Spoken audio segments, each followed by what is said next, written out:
चलिए, section 4 IPC का और यहां पर आपका जो है डील करता है सेक्शन 1 का 5, राइट।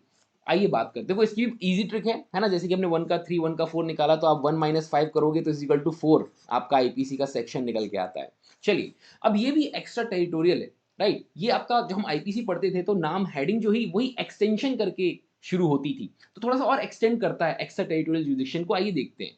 तो सेक्शन 1 का सबसेक्शन 5 बात करता है जो आपके संहिता के प्रोविजन है ये अप्लाई होंगे ऑल्सो टू एनी ऑफेंस जो कि कमिटेड बाय, ऐसा कोई अपराध जो कि कमिट किया गया है तो उस पर आपके संहिता के प्रोविजंस अप्लाई होंगे। अब वो कौन सा है, तो यहां पर 3 इन्होंने कैटेगरी दी हुई है, राइट। अब पहले तो हम ऑफेंस समझ लें, तो आपका एक्सप्लेनेशन ऑफेंस को बताता है कि ऑफेंस मतलब क्या है। ऑफेंस मतलब इंक्लूड करता है हर वो एक्ट जो कि कमिट किया गया है आउटसाइड इंडिया। सिर्फ इंडिया के अंदर किया गया वो तो ठीक है, बट ऑफेंस वर्ड यहां पर इंक्लूड करता है हर वो एक्ट जो कि आपने इंडिया के बाहर कमिट किया गया है और उसको माना जाएगा जैसे मानो इंडिया में ही कमिट किया गया और पनिशेबल होगा आपका इस संहिता के अंदर, राइट। अब देखते हैं 3 कौन सी कैटेगरीज हैं, अगर कोई भी ऐसा कोई ऑफेंस कमिट करता है तो आपका सेक्शन 1 के 5 के अंदर वो आएगा। पहला, any citizen of India in any place without and beyond India. कोई भी जो सिटीजन है आपका, इंडियन सिटीजन है, बाहर जाके, इंडिया के बाहर जाके, इंडिया की टेरिटरी के बाहर जाके कोई अपराध करता है जहां पर इंडियन लॉ एप्लीकेबल नहीं है, राइट, या इंडियन टेरिटरी के बाहर अगर करेगा तो वहां पर ऑब्वियस सी बात है कि जैसे कि देखो इसमें भी एक कॉन्सेप्ट होता है एम्बेसी वाला, राइट, कि आपका सपोज करो कि यूएसए है ये, है ना, और यहाँ पर अगर हम बात करें ये इंडियन एम्बेसी है, राइट। अब ये इंडियन एम्बेसी है तो यहाँ पर बट ऑब्वियस सी बात है, अगर आप लोगों को मालूम होगा कि इंडियन लॉ ही लागू होता है, इंडियन लॉ ही एप्लीकेबल होता है, तो इसके बाहर अगर वो कुछ भी करता है तो जो भी यूएसए के लॉज होंगे वो लगेंगे। तो बियॉन्ड एंड विदाउट, तो ये इसका मतलब होता है। बियॉन्ड मतलब बियॉन्ड दी टेरिटरी, और विदाउट आप कह लो कि जहां पर इंडियन लॉ एप्लीकेबल नहीं होता है, राइट। अब इसमें हम बहुत ज्यादा डिटेल में तो डिस्कस नहीं कर सकते, बट फिर भी मैं कोशिश करूंगा जितना मैं आपको समझा सकूं, मैं पूरा यहां पर कोशिश करूंगा समझाने की। तो पहला तो आपका ये हो गया कि कोई भी हमारा इंडियन सिटीजन जो है बाहर जाके अगर कोई अपराध करता है तो वो यहां पर फॉल करेगा। दूसरा बात करता है any person on any ship और एयरक्राफ्ट रजिस्टर्ड इन इंडिया। बहुत ही इंटरेस्टिंग कॉन्सेप्ट है। बात करता है कि कोई भी शिप या कोई भी एयरक्राफ्ट जो कि इंडिया में रजिस्टर्ड है, राइट, और फिर भले ही से वो बाहर क्यों ना हो, सपोज करो यूएसए के एग्जांपल लेते हैं, यूएसए के कहीं पर अगर वो हमारा जो शिप है वो वहां पर है और वहां पर कोई भी व्यक्ति अपराध करे। अच्छा, इसका एक कॉन्सेप्ट है, मैं यही बता देता हूं, अभी खैर हम मैं लेके आया हूं आपके लिए आगे। इसको ना फ्लोटिंग आइलैंड कहा जाता है। वो शिप अगर इंडिया में रजिस्टर्ड है, इंडियन फ्लैग वगैरह उसके ऊपर लगा हुआ है, तो उसको फ्लोटिंग आइलैंड कहते हैं, फ्लोटिंग आप इंडिया कह सकते हो, राइट। तो वहां पर कोई भी अपराध करता है, भले ही से इंडियन सिटीजन हो या फॉरेनर ही क्यों ना हो, तो हमारा जो है इंडियन लॉज पर लागू हो सकता है, भारतीय न्याय संहिता आपका एप्लीकेबल होगा। तीसरा, अगर हम बात करें any person in any place without and beyond India commit करता है offence targeting a computer resource. USA में बैठा व्यक्ति यहाँ पर कोई कंप्यूटर नेटवर्क को, कंप्यूटर रिसोर्स को हैक करने की कोशिश करता है, कोई ऑफेंस करने की कोशिश करता है, तो उसके ऊपर भी आपका जो ये लॉ है एप्लीकेबल होगा, राइट। कॉर्पोरियल प्रेजेंस, जो हम बोलते हैं कि व्यक्ति यहीं पर आए, जरूरी नहीं है, कहीं से भी बैठ के अगर इस तरीके का अपराध किया जाता है तो उसके ऊपर आपका भारतीय न्याय संहिता सेक्शन 1 का सबसेक्शन 5 के अकॉर्डिंग आपका लॉ लागू होगा और उसका विचारण यहाँ किया जा सकता है। आई होप कॉन्सेप्ट तो क्लियर होगा, बट अब बात करते हैं थोड़ा सा और इन डेप्थ हम चाहते हैं और समझने की कोशिश करते हैं कि इसकी एप्लीकेबिलिटी को लेकर। चलिए, तो आगे बढ़ते हैं। और जैसे कि आप देख पा रहे हैं इलस्ट्रेशन वगैरह यहाँ पर है। अब पहले तो देखिए युगांडा करके यहाँ पर एक इलस्ट्रेशन लिया हुआ था कि कोई इंडियन सिटीजन जाके युगांडा में अगर अपराध कर देता है। अब फाइनली भारतीय न्याय संहिता के अंदर युगांडा वालों को थोड़ा सा रिलैक्सेशन मिल गया है कि भाई उनका नाम हटा के एक जनरल लिख दिया है कि a who is a citizen of India commit करता है murder in any place without and beyond India, तो उसका विचारण वगैरह किया जा सकता है। चलिए एक्सप्लेनेशन की बात करते हैं। एक्सप्लेनेशन में देखिए कुछ कुछ चीजें जो एक्स्ट्रा हैं जो कि ब्रेक में पढ़ने नहीं मिलता है, तो आइए हम उनको भी बात कर लेते हैं। देखिए, अब आप बोल रहे हो कि अगर कोई इंडियन सिटीजन बाहर जाके अपराध करता है तो उसके ऊपर आपका ये लॉ एप्लीकेबल होगा, बट इसके पीछे रीजन क्या है? रीजन क्या है? तो देखिए, रीजन की अगर हम बात करें तो भले ही से ऑफेंस जो है इंडिया के बाहर किए गए हों, बट क्योंकि आप सिटीजन हो यहाँ के, और हर सॉवरेन स्टेट जो है, हर सॉवरेन स्टेट जो है वो रेगुलेट कर सकता है अपने सिटीजन्स का कंडक्ट। फिर वो आप कहीं पर भी हो, आप यूएसए में हो, आप यूके में हो, कहीं पर भी हो, तो वो यहाँ पर कंडक्ट कर सकता है। ये बेसिक्स का पीछे का आपकी फिलॉसफी या रीजन आप कह सकते हो। और अगर हम आगे बात करें तो कुछ इलस्ट्रेशंस भी हैं जिसकी मदद से समझेंगे इसको और बेहतर तरीके से।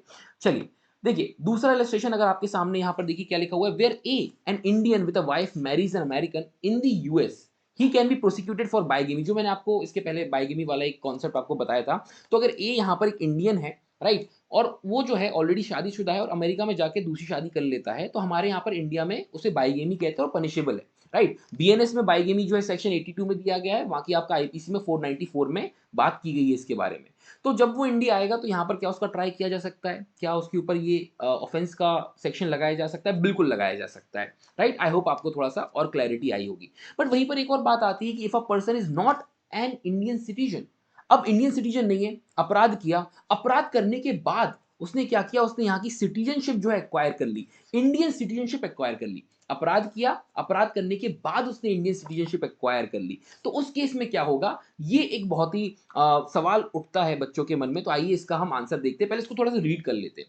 If a person is not an Indian citizen eight the time the offence was committed, अगर कोई व्यक्ति इंडियन सिटीजन नहीं जिस समय अपराध किया गया, उसके ऊपर इंडियन लॉ लागू नहीं होगा। He can not be tried in India for an offence committed outside and beyond India. देखो इंडिया में तो अगर कोई भी अपराध करे फर्क नहीं पड़ता, सबके ऊपर लगेगा। बट इंडिया के बाहर कोई फॉरेनर क्राइम कर रहा है कोई फॉरेन कंट्री में, तो इंडियन लॉ बट ऑब्वियस सी बात है कैसे अप्लाई होगा।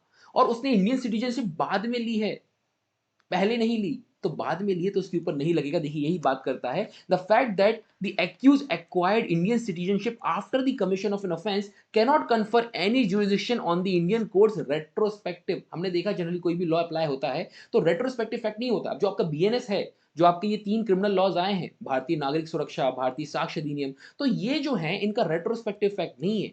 जो पुराने केसेस चल रहे हैं वो तो आईपीसी सीआरपीसी एविडेंस के तौर पर ही चलेंगे। अब जो आपका जब से ये अप्लाई होगा तो इसका आपका तो रेट्रोस्पेक्टिव इफेक्ट नहीं है। कुल मिलाकर मेरा कहने का मतलब ये है, so as to authorise them to try the accuse of an offence committed outside India at the time when he was not an Indian citizen. अगर आप ये पीडीएफ चाहते हैं, क्योंकि थोड़ा सा डिटेल में इसको मैंने समझाया जैसा मैं जनरली पढ़ाता हूँ जुडिशरी के स्टूडेंट्स को, तो आप ये हमारे टेलीग्राम चैनल से, लिंक डिस्क्रिप्शन में डली हुई है, वहां से जाके आप इसको डाउनलोड कर सकते हैं। 1 या 2 दिन के डिले में आपको ये पीडीएफ जो है अवेलेबल वहां पर हो जाएगी।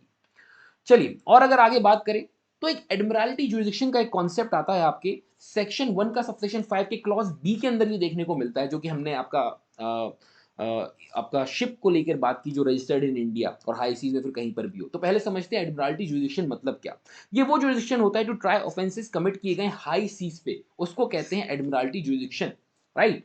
तो अब हम बात करें अगर एडमिरल्टी जुरिडिक्शन की, तो हमने ऑलरेडी वो कॉन्सेप्ट तो समझे आपका कि कोई भी शिप या कोई एयरक्राफ्ट रजिस्टर्ड इन इंडिया है, फिर उस पर कोई भी अपराध कर दे, फॉरेनर करे इंडियन करे, तो वो यहाँ पर आपका कोर्ट को जो है यहाँ पर पावर होती है कि वहां पर उनका विचारण किया जा सकता है, फिर भले ही से वो कहीं पर भी हो। और इसी को देखो शिप को कहा जाता है फ्लोटिंग आइलैंड, और ये बिलोंग करता है टू द कंट्री जिसका फ्लैग उस शिप के ऊपर लगा हुआ है, राइट। आई होप ये कॉन्सेप्ट भी आपको क्लियर होगा। और वही सेम एयरक्राफ्ट और इन सब चीजों पर भी, वेजल्स वगैरह पर भी आपका एप्लीकेबल होगा। तो आई डोंट थिंक सो कि मुझे अलग से इसको बताने की जरूरत है, आपको ये कॉन्सेप्ट आई होप सो कि क्लियर हो, राइट। चलिए उसके बाद अगर हम आगे बात करें तो एक एक्स्ट्राडिशन ट्रीटी का एक कॉन्सेप्ट है। सपोज करो फॉर एग्जांपल कि एक इंडियन सिटीजन बाहर जाके अपराध कर देता है, राइट, और हम बोल रहे हैं कि हमारे संहिता के अकॉर्डिंग जो है उसके ऊपर विचारण किया जा सकता है, लॉ एप्लीकेबल होगा।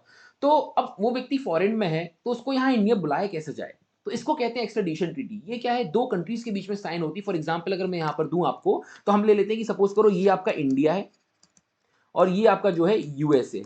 अब इन दोनों के बीच अगर ट्रीटी है, तो अगर हमारा कोई इंडियन सिटीजन ने यहाँ पर अपराध किया तो हम उसको यहाँ पर इंडिया में बुलवाते हैं, इनको रिक्वेस्ट करते हैं कि भाई उस व्यक्ति को हमारे यहाँ भेजा जाए, जिससे हम उसके ऊपर कानूनी कार्रवाई कर सके। तो ये एक्स्ट्राडिशन ट्रीटी है। क्या मतलब होता है ये क्विकली देखते हैं। एक्स्ट्राडिशन मतलब क्या होता है, surrender by one state to another of a person desire to be dealt with for crimes of which he has been accuse, या फिर उसको कन्विक्ट किया गया है वहां पर, which are justiciable in the courts of the other state. I hope so आपको clear होगा। और इसी के लिए हमारा एक एक्ट भी है जिससे ये गवर्न होता है, इंडियन एक्स्ट्राडिशन एक्ट 1962। तो अगर कोई फॉरेनर है, वो क्राइम करके after committing a crime outside India, वो इंडिया में आके छुप जाता है, राइट, तो उसको हम कैसे भेजेंगे, हम इस ट्रीटी के तहत उसको वहां पर भेजेंगे, जब हमसे यूएसए रिक्वेस्ट करेगा कि भाई इस व्यक्ति को हमें भेजा जाए कि हम इसका प्रॉपर ट्रायल करके जस्टिस जो है सर्व की जा सके, तो फिर ऐसा किया जाता है। आई होप तो आपको ये क्लियर होगा। इसके बाद एक और कॉन्सेप्ट की बात करें, फॉरेनर को लेके एक डाउट आता है कि अगर कोई फॉरेनर ने कोई एक्ट कमिट किया गया है in territory beyond the limit of India, तो वो तो अपराध आपका नहीं है, राइट। हमने ये ऑलरेडी बात की कि अगर फॉरेनर आपका जो है यूएसए में कोई व्यक्ति, वहीं का व्यक्ति है या कहीं का भी व्यक्ति है, यूएसए में कोई अपराध करता है, तो पहली बात तो वो इंडियन सिटीजन नहीं, तो हम उसको रेगुलेट नहीं कर सकते। और क्योंकि उसने इंडियन टेरिटरी के अंदर कोई ऑफेंस नहीं किया है, तब भी उसके ऊपर कोई पनिशमेंट, कोई पनिशेबल नहीं होगा। तो ये एक ध्यान रखें। But if a foreigner in a foreign territory, but एक इंपॉर्टेंट कॉन्सेप्ट है कि अगर फॉरेनर जो है फॉरेन टेरिटरी में कोई अपराध को शुरू करता है, इनिशिएट करता है, बट उसका कंक्लूजन या कंप्लीट वो इंडिया में आकर होता है, तो उसके ऊपर लागू होगा। ये वेरी वेरी इंपॉर्टेंट कॉन्सेप्ट है, ध्यान रखिएगा। इसको रीड करते हैं। देखिए if a foreigner in a foreign territory initiate an offence, उसने शुरू किया, which is completed with in territory in India, basically बात कर रहा है कि उसने शुरू वहां किया था बट कंप्लीट हमारे इंडियन टेरिटरी के अंदर हुआ है, तो क्या उसके ऊपर ये लॉ लागू होगा, क्या भारतीय न्याय संहिता लागू होगा? जी हाँ, बिल्कुल होगा। देखिए, he is if found within Indian territory, अगर इंडियन टेरिटरी के अंदर वो मिलता है तो वो लायबल होगा to be tried by the Indian court within whose jurisdiction offence was completed, जहां भी जिस भी स्टेट में पाया जाएगा वहां पर उसका विचारण किया जा सकता है। आई होप बहुत सारी बातें हुई हैं, बहुत सारे कॉन्सेप्ट्स क्लियर होंगे। इन case of any doubt you can ask.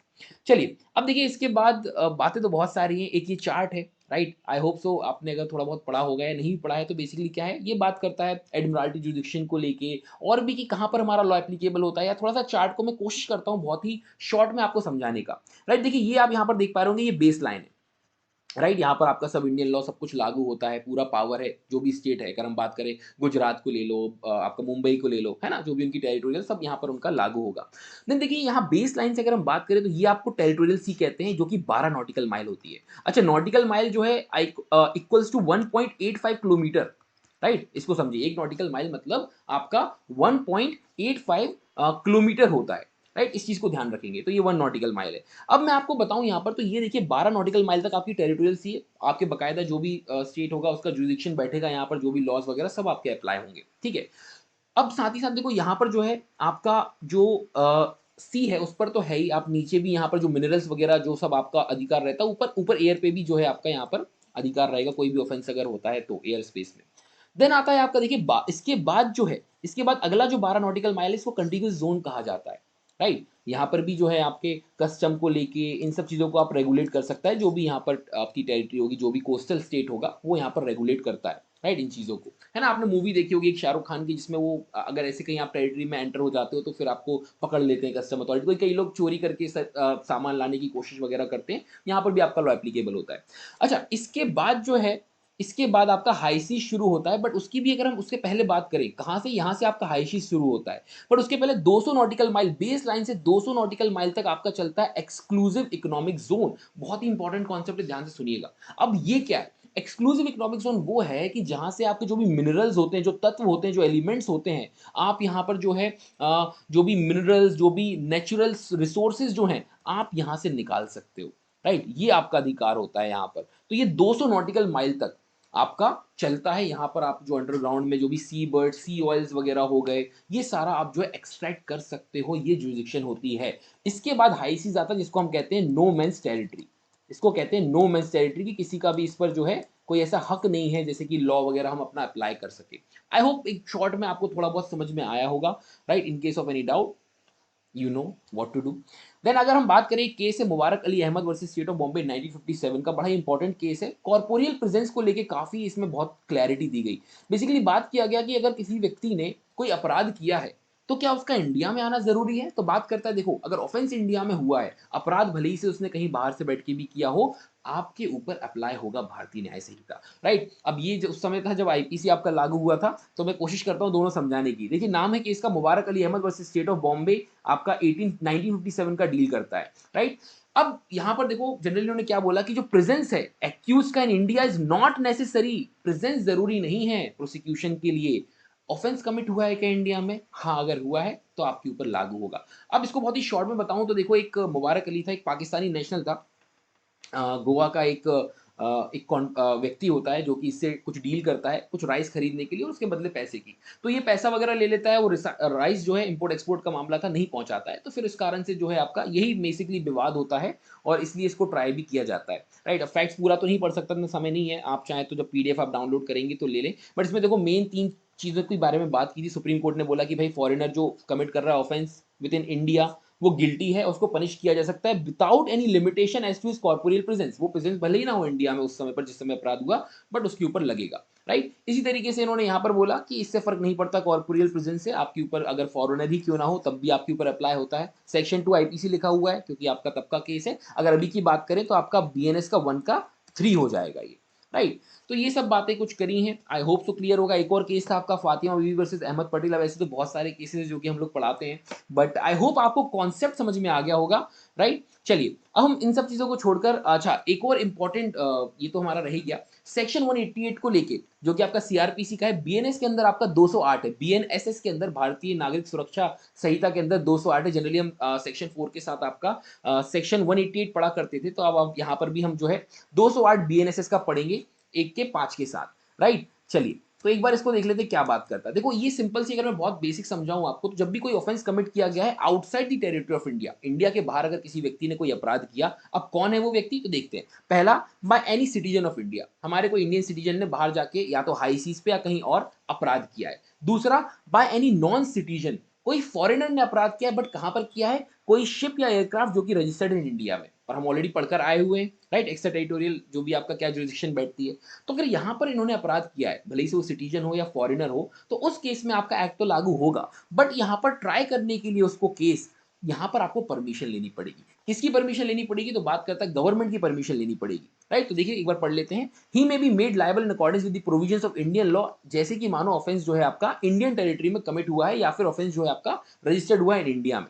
चलिए तो देखिए यहाँ पर आपका आगे जस्ट सेकंड, हाँ, तो सेक्शन 3 और 4 जो है आपका सेक्शन 188 के साथ पढ़ा जाता है, जो कि अब 208 है बीएनएसएस का, राइट। और बात करता है कि यहाँ पर आपको जो है प्रायर अप्रूवल लगती है अगर आपको ट्राई करना है तो गवर्नमेंट ऑफ इंडिया की, राइट। बिगर आप अप्रूवल के जो है इसको ट्राई नहीं कर सकते। तो यही आपका 188 है, या हम कहें 208 बीएनएसएस का, और इनको इसके साथ जो है पढ़ा जाता है। सो आई होप सो कि आपको बीएनएसएस का, बीएनएस का 1 का 3, 1 का 4 और आपका जो है 1 का 5, ये तीनों कंप्लीट हो, समझ में आ गए होंगे। ये आपका इंट्रा को लेके डील करता है, और 1 का 4 और 1 का 5 आपका एक्स्ट्रा टेरिटोरियल को लेके डील करता है।